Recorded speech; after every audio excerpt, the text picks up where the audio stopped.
Langsung saja ya teman-teman.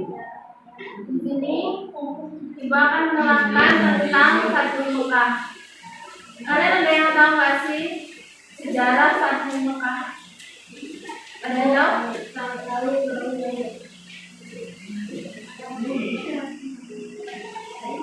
Sekarang Ibu akan jelaskan terjadinya Fathul Mekah dalam salah satu pasal perjanjian Hudaybiyah. Disebutkan bahwa orang-orang bebas untuk bergabung dengan kelompok Muhammad atau golongan Quraisy, maka Bani Khuza'ah dengan senang hati bergabung dengan kepada Muhammad SAW. Dikisahkan setelah mendatangi perjanjian Hudaybiyah, Bani Khuza'ah bersekutu dengan Rasulullah, sedangkan Bani bersekutu dengan golongan Quraisy. Kedua suku tersebut pada masa jahiliyah sering terlibat dalam permusuhan dan pertumpahan darah. Ternyata api kedengkian masih menyala di hati Bani Abu Bakar, sehingga mereka memiliki hasrat untuk melancarkan serangan ke Bani Khuza'ah dengan meminta bantuan kepada para pembesar Quraisy. Nah, kemarin kan kita sudah mempelajari tentang Fathul Mekah. Nah, sekarang kalian mempelajari lagi. Kemudian nanti Ibu kasih evaluasi pertanyaan. Dimulai dari sekarang kalian mempelajari terlebih dahulu bukunya yang kemarin sudah pelajari. Ya. Dan sekarang Ibu tunggu.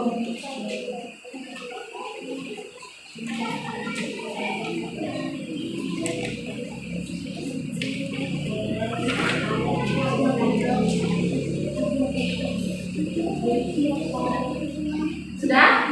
Sudah. Sekarang Ibu kasih pertanyaan. Dengarkan baik ya. Soal yang pertama,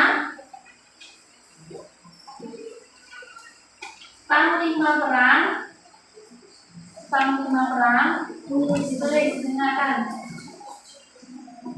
Panglima perang Fathul Mekah adalah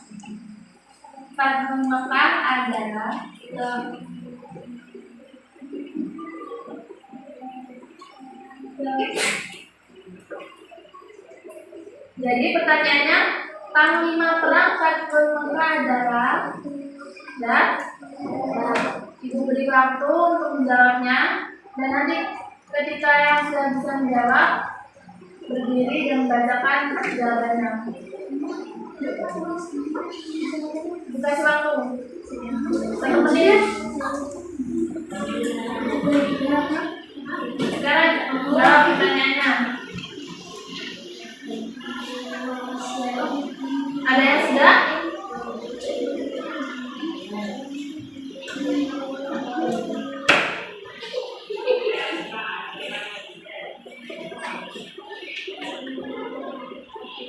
Sudah?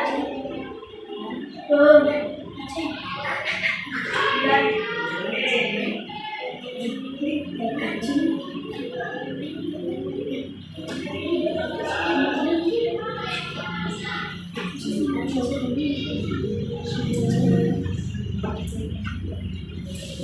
Coba ya bukan, bacakan. Yang mas, coba berdiri bacakan.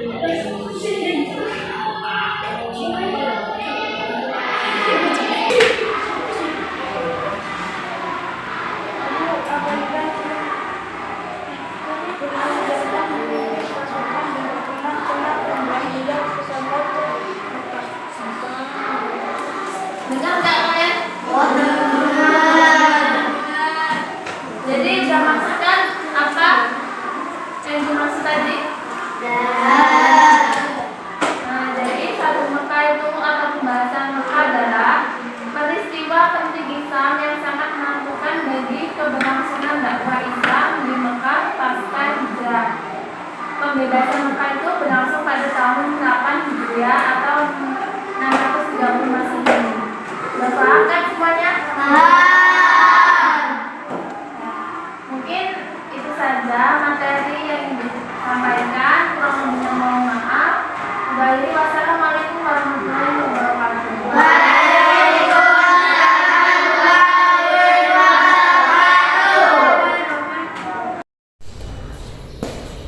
Oke adik-adik, kita bertanya Assalamualaikum warahmatullahi wabarakatuh. Pada kesempatan pagi hari ini kita akan belajar yaitu agama Islam, sejarah agama Islam, yaitu tentang Fathul Mekah ya materi pada hari ini. Fathul Mekah.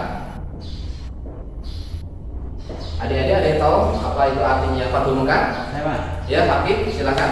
Fathul Mekah adalah kemenangan Mekah. Oke, Fathul Mekah ini adalah kemenangan Mekah. Ya. Kemenangan Mekah. Kenapa kalau disebutkan dengan kemenangan Mekah? Yaitu karena memang pada saat itu kaum Quraisy itu menguasai kota Mekah, sehingga ketika pada saat itu ada namanya perjanjian Hudaybiyah. Nah, ketika orang Islam dan juga orang Quraisy itu membuat suatu perjanjian, pada saat itulah ya kaum Quraisy itu melanggar pada perjanjiannya, sehingga kaum muslimin itu membawa beberapa pasukannya ya, dari kaum Ansor ya, ada kaum Muhajirin, Bani Aslam, Bani Mazinah, Bani Gifar, Bani Jainah, yang di situ berjumlah sampai 10.000 orang. Jumlah tersebut itu ditambah dengan kaum-kaum yang ikut bergabung selama melakukan perjalanan ke kota Mekah. Jadi ketika dalam perjalanan di kota Mekah, ya karena pelanggaran perjanjian Hudaybiyah orang-orang Quraisy, sehingga ketika di perjalanan kaum muslimin pun mendapatkan bala bantuan. Jadinya tadinya hanya seberapa, sehingga jumlah dari kaum muslimin untuk menyerang orang-orang Quraisy karena melanggar pada perjanjian itu adalah 10.000.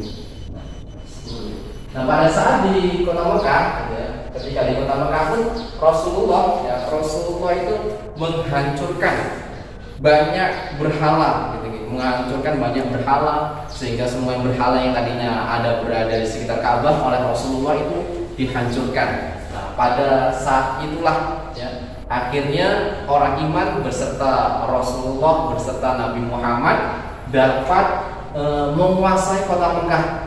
Yang tadinya kota Mekah ini bisa dikatakan dikuasai, yang merupakan rumah Allah, ya, rumahnya Allah, Baitullah, ini dikuasai oleh orang kafir, orang yang tidak beriman, sehingga Rasulullah, karena di situ adalah rumahnya Allah, Rasulullah dan berserta kaum muslimin ya ikut menyerang kepada orang-orang Quraisy yang di situ tidak beriman kepada Allah, sehingga pada saat terjadinya ya peperangan sama orang Quraisy pun akhirnya menyerah, ya mereka akhirnya keluar dari kota Mekah, sehingga orang iman ya dapat menguasai kota Mekah kembali. Ya, yang tadinya orang iman ya hijrah karena sudah diusir oleh orang-orang Quraisy, diperintahkan oleh Rasulullah, diperintahkan oleh Allah, diperintahkan oleh Allah untuk hijrah ke Madinah. Akhirnya karena di kota Mekah sudah banyak pelanggaran, sudah diberikan perjanjian Hudaybiyah, agar bisa sama-sama bisa menyesuaikan gitu, bisa jadi orang-orang iman atau orang-orang yang lainnya yang berada di kota Mekah itu bisa saling menghargai sesuai dengan keyakinannya masing-masing. Tetapi pada saat itu orang Quraisy ya melanggar pada perjanjiannya, orang iman diusir, sehingga Rasulullah menyerang kota Mekah, mengusir kepada orang-orang Quraisy yang di situ tidak mau beriman kepada Allah. Akhirnya pada saat itulah ya kota Mekah kembali dalam kekuasaan Rasulullah, kembali pada orang iman, orang Islam, sehingga yang tadinya tidak bisa haji, tidak bisa umroh karena kota Mekah bisa dimenangkan oleh orang iman, ya akhirnya ya bisa kembali, bisa haji dan umroh. Oke, baik, sampai di sini saja ya Bapak menjelaskan tentang materi Fathu Mekah. Dari materi yang Bapak sampaikan, apakah masih ada yang kurang jelas? Ada pertanyaan? Oh ya, silakan Aris. Rizwan, pertanyaannya? Kapankah terjadinya Fathu Mekah? Oh, ya. Jadi Fathu Mekah ini terjadi pada bulan Ramadan, ya, pada bulan Ramadan. Ya. Pada saat itu setelah Rasulullah memenangkan kota Mekah, gitu ya, setelah memenangkan kota Mekah, Fathu Mekah, kota Mekah berada dalam kaum muslimin, berada dalam kekuasaan kaum muslimin pada bulan Ramadan, tepatnya pada tanggal 8 Hijriah. Tepatnya pada tanggal 8 Hijriah, bulan Ramadan.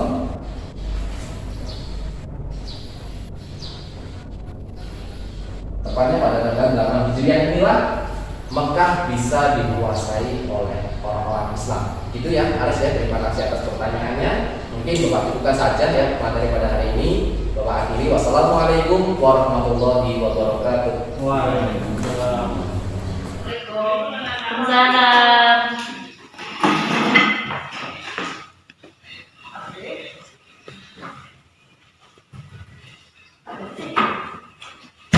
Ibu awali. Assalamualaikum warahmatullahi wabarakatuh. Waalaikumsalam warahmatullahi wabarakatuh. Ya, sebelum kita mulai pelajaran pada pertemuan kali ini, Ibu akan terlebih dahulu ya. Risma, hadir Bu. Rizky, Hadir. Ahlan, Izin. Sakit dia, izin Bu. satu ya. Ya. Baik, Ibu di sini akan menjelaskan materi tentang peradaban bangsa Arab. Ada yang tahu apa peradaban bangsa Arab? Enggak. Lupa, Bu.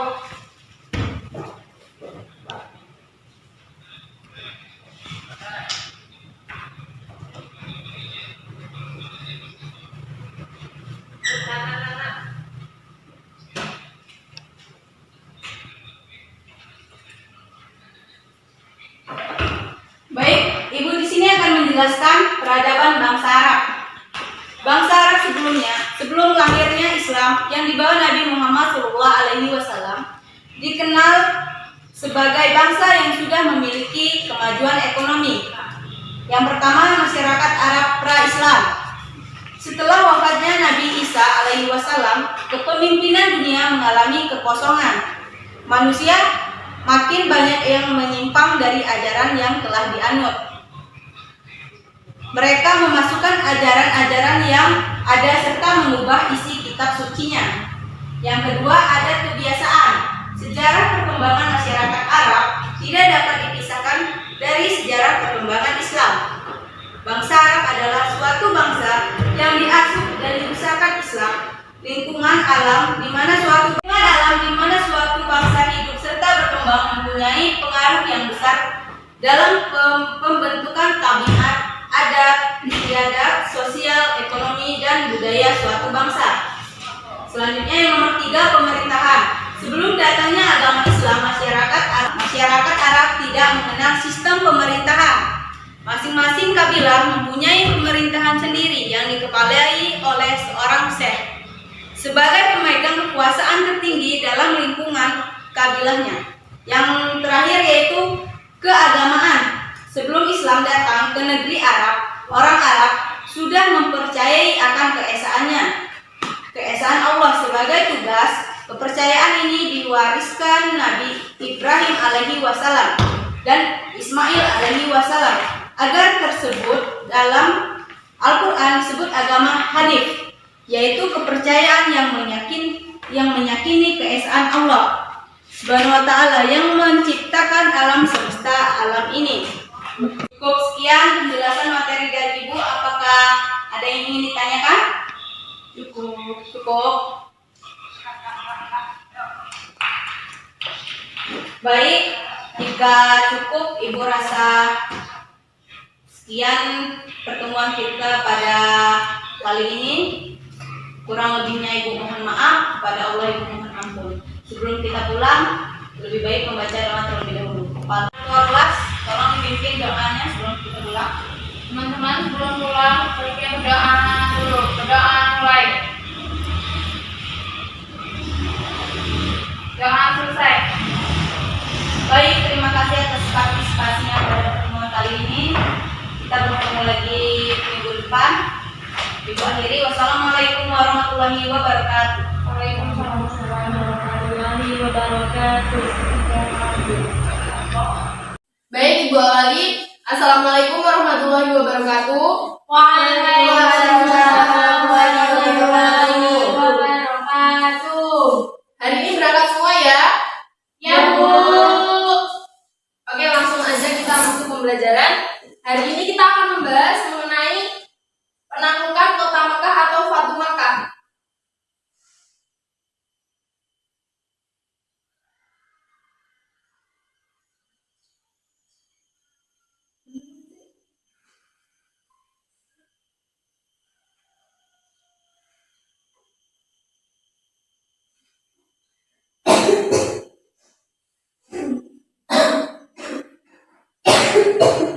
Baik, Ibu akan membagikan modul kepada kalian. Nanti kalian baca materi dari modul tersebut ya.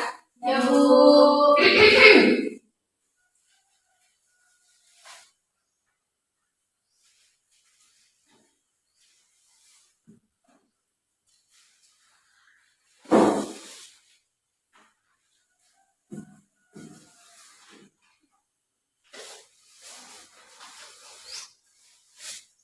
Baik, Ibu beri waktu 5 menit untuk membaca ya.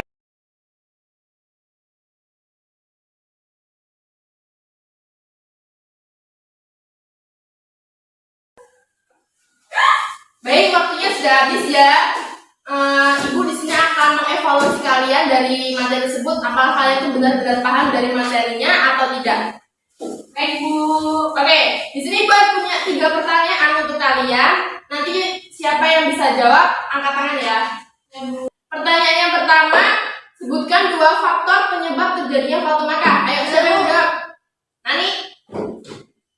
Yang pertama itu kaum Quraisy melanggar salah satu perjanjian Hudaybiyah. Kemudian yang kedua, kota Mekah itu merupakan pusat keagamaan bangsa Arab yang banyak dikunjungi oleh suku Arab untuk melaksanakan ibadah haji.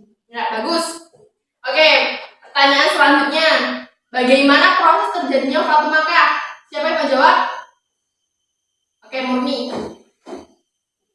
Proses terjadinya Fatu Makkah ini terjadi karena kaum kafir Quraisy ini mengkhianati perjanjian Hudaybiyah. Nah, saat itu umat Islam itu mengambil alih Makkah dari kafir Quraisy tanpa ada perlawanan dan perang. Tidak ada pertumpahan darah dalam peristiwa itu, dan Ka'bah dan sekitarnya di Masjidil Haram disucikan dari berhala sembahan kaum kafir Quraisy. Lalu hasil penting dari peristiwa pembebasan Mekah ini adalah yang pertama, Rasulullah bersama kaum muslimin menghancurkan berhala di Ka'bah dan sekitarnya. Dengan demikian berakhirlah paganisme di wilayah Jazirah Arab. Lalu yang kedua, masuknya Quraisy ke dalam papan Islam menjadikan kabilah-kabilah Arab di seluruh Jazirah Arab bisa bertemu dengan Rasulullah untuk masuk Islam. Peristiwa inilah yang dilakukan Rasulullah selama 2 tahun 9 sampai 10 Hijriah. Banyak kabilah yang berdatangan kepada Rasulullah untuk mengikrarkan keislaman mereka. Baik, jawabannya bagus. Berikan aplaus untuk Murni. Oke, pertanyaan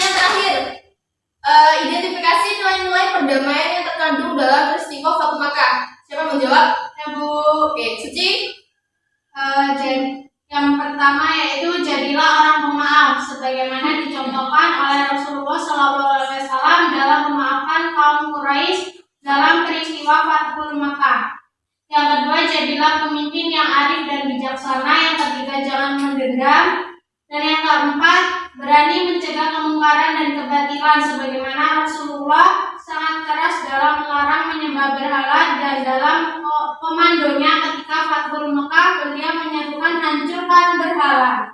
Oke, bagus. Dari materi tersebut sudah paham ya atau masih ada yang ingin dipertanyakan? Paham. Oke, bagus. Ibu rasa Ibu akhiri untuk pelajaran hari ini. Ibu cukupkan, saya akhiri. Wassalamualaikum warahmatullahi wabarakatuh. Waalaikumsalam warahmatullahi